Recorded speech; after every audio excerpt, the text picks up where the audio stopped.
निवेदन कर रहा हूँ, आप जितने भी माँ के भक्त बैठे हुए हैं, अष्टमी के दिन में या रात्रि में एक काम करना, हो सकता है आप पहली बार सुने। क्या करना है? मैया का सहस्रार्चन करना है। सहस्रार्चन क्या होता है? माता जी के 1000 नामों से 1000 बार माँ के चरणों में फूल चढ़ाने। सिर पे चढ़ाओ, विग्रह पे चढ़ाओ, चरणों में चढ़ाओ, कहीं भी चढ़ाइए। हम भी करते हैं और करेंगे। इसमें आपको लेना क्या है वो आप सुन लीजिएगा। इसमें बाजार में मिल जाएंगे लगभग आधा किलो कमल गट्टा ले आइए, और इतना ही चावल ले लें, और इतनी ही ले लें रोली तो जानते ही आप।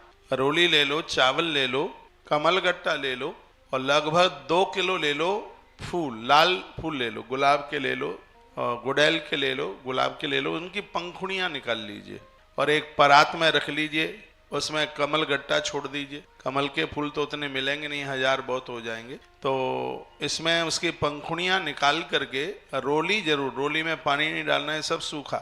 चावल भी इसमें सूखा ही होगा, रोली भी उसमें सूखी होगी, और कमल गट्टा भी फूलों की पंखुड़ियों के बीच में मिला दीजिएगा। माता जी के नाम श्रीमद् देवी भागवत में मिल जाएंगे, आपके घर पर है तो। 108 नाम दुर्गा सप्तशती में है, गूगल में भी डालोगे आप तो उसमें मैया जी के 1008 नाम मिल जाएंगे। यदि कालिका पुराण आपके घर में है तो उसमें भी मैया जी के 1008 नाम मिल। हमने ज़्यादातर ऐसे आप लोगों के घर में कालिका पुराण भेजा है, उसमें ये नाम मिल जाएगा। कुछ भी आपको नाम न मिल पावे तो ओम ऐं ह्रीं क्लीं चामुंडाई विच्चई 10 माला पूरी कीजिए, और हर माला पर हाथ में उठाकर मैया जी के ऊपर जो मिश्रण किया है सामान, उसको माँ के ऊपर चढ़ाइए। इसको सहस्रार्चन कहते हैं कि पूरी नवरात्रा एक तरफा और ये सहस्रार्चन एक तरफ। बहुत सरल विधि है ये। अष्टमी के दिन में कीजिए, रात्रि में कीजिए, जब समय मिले तब आप कीजिए। एक बार फिर मैं निवेदन कर रहा हूँ, 2 किलो फूल की पंखुड़ियाँ लीजिए, आधा किलो कमलगट्टा लीजिए, आधा किलो चावल साबुत बिना टूटे हुए वो लीजिएगा,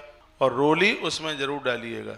सूखी रोली बाजार में मिल जाती है, ये भी इतना ही ले लीजिएगा। और फिर उसको मिलाकर, ये रोली कम भी ले लोगे, 250 ग्राम में भी चल जाएगा।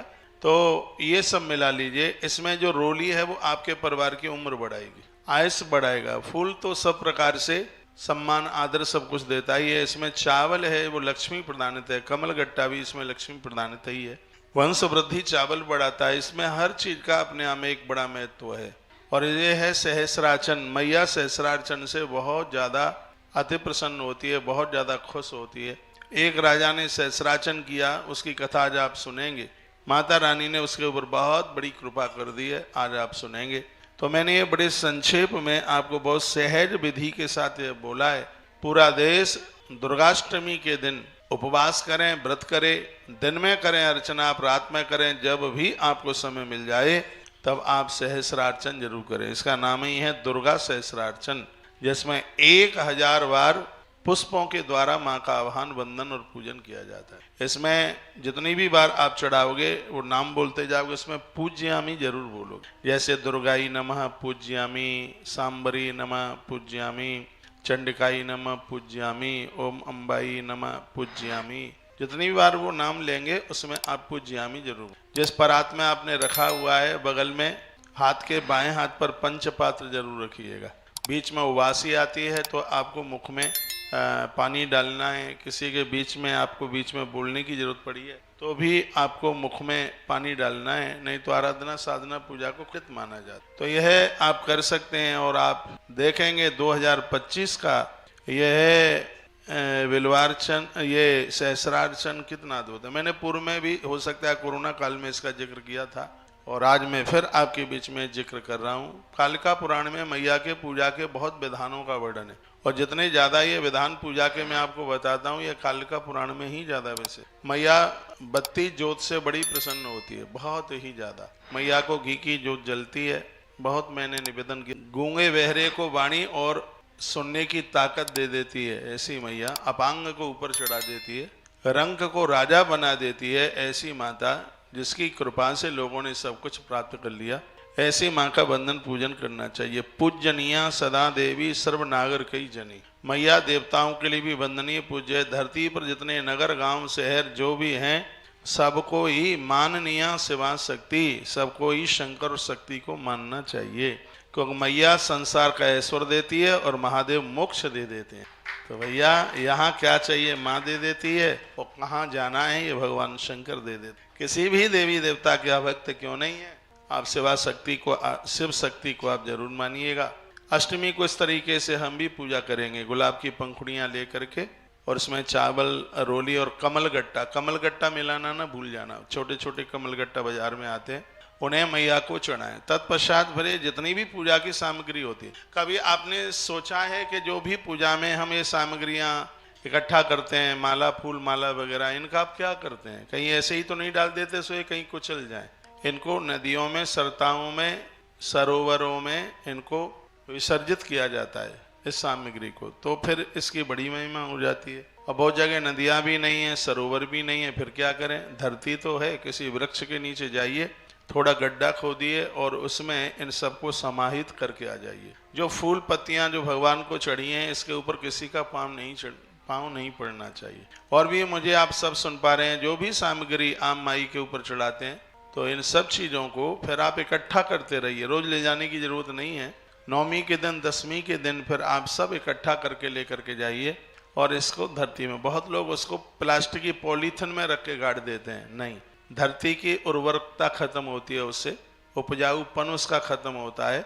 ये धरती में नीचे गाड़ दीजिए, गल गल के वो धरती को भी शक्ति देने वाली हो जाएंगी ये चीजें। इसको आप पॉलीथिन में रखेंगे तो पॉलीथिन तो गलती नहीं है, और जितनी जगह में नीचे पॉलीथिन है जमीन में, उतनी जगह पर कोई पेड़ पौधा, कोई भी किसी भी प्रकार को वो उगेगा ही नहीं।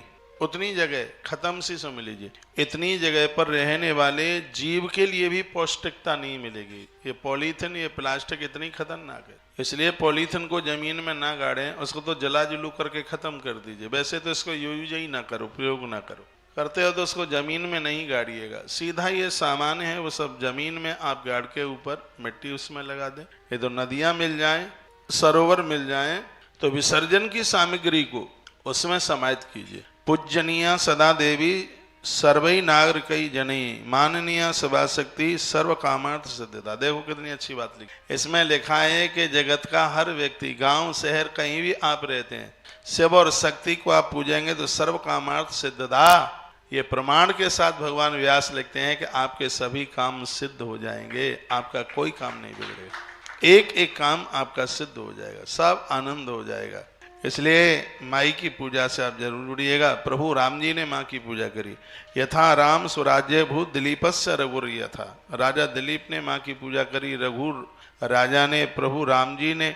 प्रजानाम वही सुखम तद्दन मर्यादापि तथा भवेत, राम जी ने माँ की पूजा करके मर्यादा के पाठ को पढ़ा और दूसरों को पढ़ाया। प्रजानाम वही सुखम कहते हैं कि मैया जी की पूजा करते करते अवध के लोग सब सुख से जी रहे थे, बहुत आनंद से जी रहे थे। धर्मो वर्णाश्रमाणाम च तुष्पांद भवत तथा, आनंद की बात यह है कि चारों वर्णों के लोगों को मैया जी की पूजा करने का अधिकार है।